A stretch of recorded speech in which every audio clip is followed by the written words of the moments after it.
Hello again, welcome to Shed Talk, my weekly magazine video series looking at the keeping, breeding and showing of cage birds with a particular focus, as always, on the exhibition style budgerigar.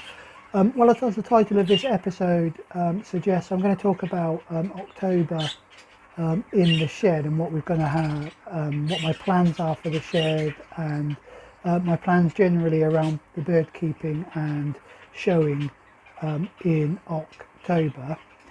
As always, if you do enjoy the videos, don't forget to hit the like button. Please do comment. I think I've now caught up with all of the comments, although there were a couple of comments that people made where I need to go back and check some stuff. I think there were some bits around people asking questions around some of the birds and their background and where they related some birds in earlier videos, which I just need to check before I get back to. I may well have done that by the time this episode goes out. But if not, I will try to do that as quickly as possible. Of course, if you're not yet subscribed to the channel, then please do subscribe. All the subscriptions help the channel to grow and of course help promote the hobby a little bit more widely. So October then, what has October got for my shed? Well, I suppose the main focus for October really is the breeding of the budgerigars. You remember from the last episode we just started to put them down, and of course we're now getting into that routine phase of breeding of them, and we'll be looking at those pairs that are going well and the pairs that aren't going quite so well, and what we are going to do about that. And also we've still got one pair to put down.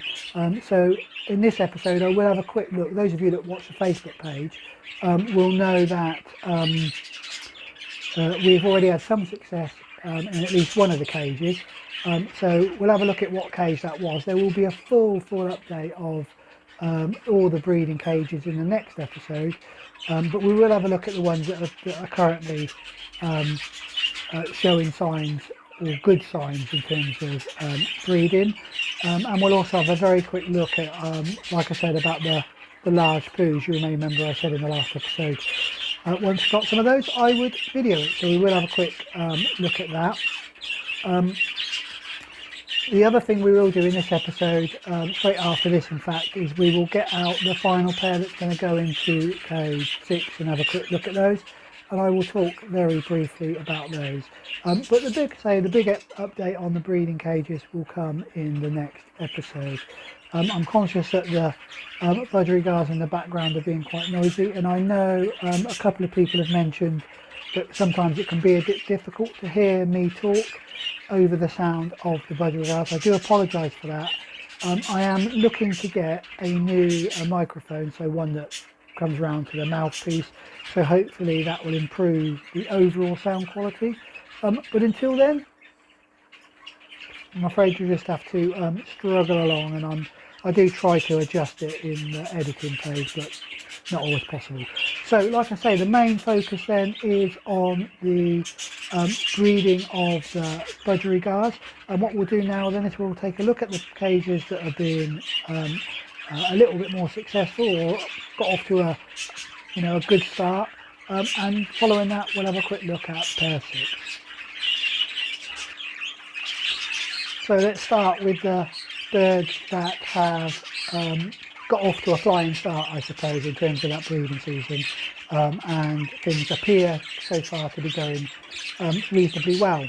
Those of you that follow the Facebook page will have already seen that we have eggs, or an egg at least, in the nest boxes. One on the subject of Facebook, of course, if you're not a member of the Shed Talk Facebook page, do go over and join. Like I say, I try to put some updates on there and some general pictures on there, so if you're not a member, do join. Just search Facebook for Shed Talk and I'm sure you will find us over there. But those of you that do follow us on Facebook, have you guessed which of the pairs then got off to such a flying start? Well, indeed, it was the pair in cage number 4, which is the cobalt cock. You may remember cobalt cock bird that bred really well for me last year, and proved to be very fertile. So let's touch wood, have it obviously haven't candled the egg yet, but touch wood, he will have filled this egg as well. And of course he was paired to an opaline cinnamon yellow face grey. So touch wood, we will get some, these eggs will be full, and we will be well on the way to our first chicks hatching. Of course what that does mean, I need to get the rings sorted. This pair, if this egg is full, I might just miss, sorry about that, as I said in the last video, still suffering from a little bit of a cough. So if this is full, it is just possible that we will miss the ring issue date, and we might not be able to get a ring on the first chick, or next year's ring on the first chick. I'll put one of this year's rings on it. So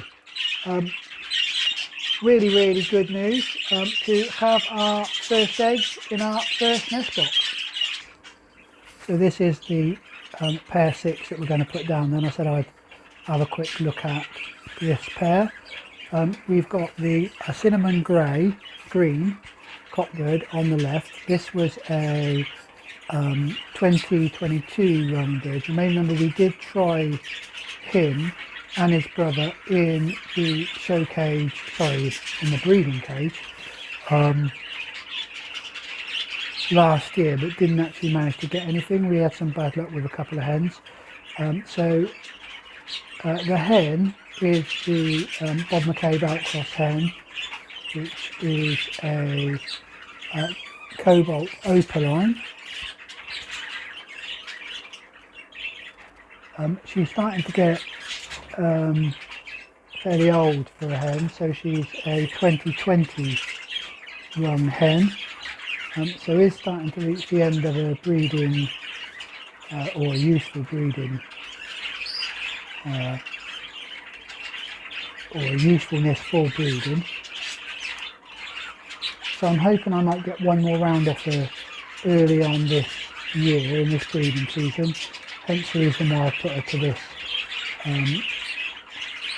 cinnamon grey green. She has been, so although she's looking a little bit depressed in the breeding cage or in the show cage at the moment, in the flight she has been starting to gnaw on the wood that's in there, which is always a sign that she's coming into condition, if not in condition. So we're going to pop them in and give her a try, see how it goes.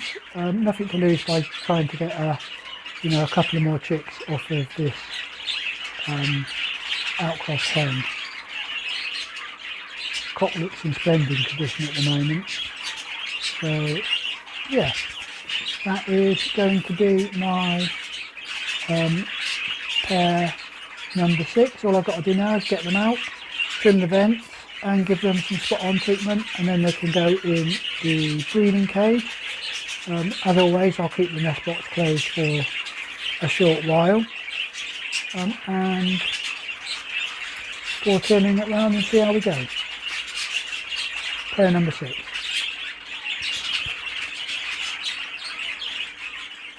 So I popped those two birds, my pair 6, into cage number 6. The hen, as I say, she did breed for me towards the end of the last breeding season, so back early on before the summer, and I think I got a couple of chicks off her, so I'm sort of hoping that she may just give me another couple of rounds, and if I get those extra 2 rounds off her, all well and good. If she decides that she's not going to breed, or I don't get anything off of her, then she can be retired to the main flight. So what else have we got going on this month? Well, in terms of the Fifes, there's a couple of things coming up. The first one of those is that we've got in fact this weekend, the weekend this goes out, I've got a tabletop competition with the Oxford 1910. That's an all variety tabletop competition. My plan is to take about 3 of the Fifes down there, again to give them a bit of practice out on the show bench, but I'll also probably take 3 or 4 of the budgerigars and give those a quick run out as well, just to boost the numbers at that particular competition.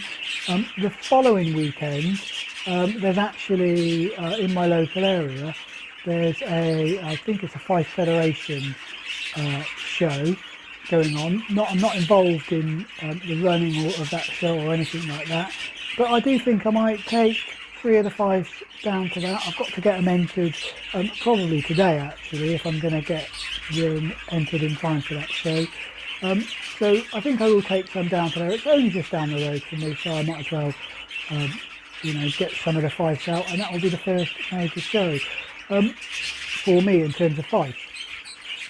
I will try and get some video both of the Oxford 1910 and of that or Fife show if I can, and they will be in a future episode.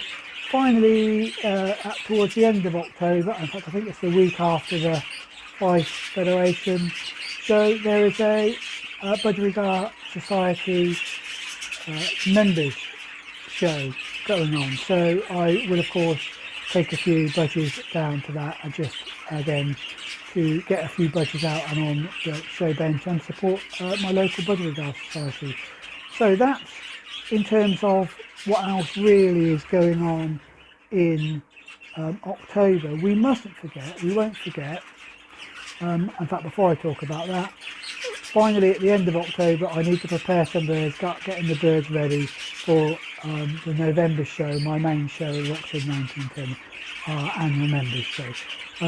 As I was going to say, we mustn't forget when we're talking about what's going on in October is to begin to think about the end of October and the beginning of November, particularly those of you that are, especially those of you that are watching this in the UK, because of course we've got 2 things happening then.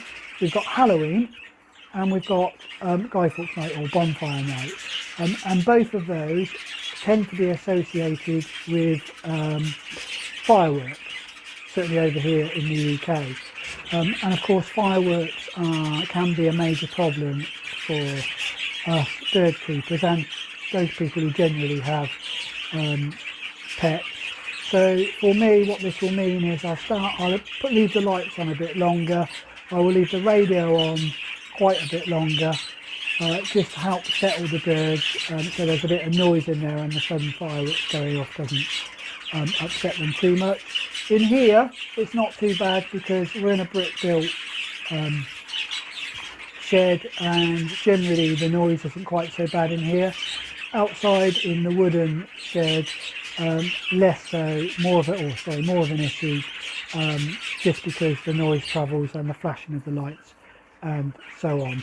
So yeah, so I need to start thinking about that at the end of November.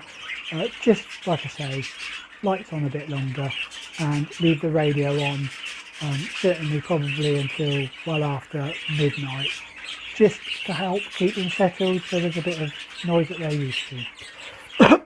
Anyway, that's it really of what we've got going on in October in my shed. In the next episode we will have a full update on the Budgerigar breeding cages. I'll also hopefully have some video of the that little tabletop competition, and we'll also get a chance to have a look at begin to get the Fifes out and have a look at them in the show cages, decide what I'm going to take to this Fife show that's coming up that following weekend. So until then, as always, if you enjoy the video, do hit the like, please do comment, and most of all, stay safe and enjoy your birds.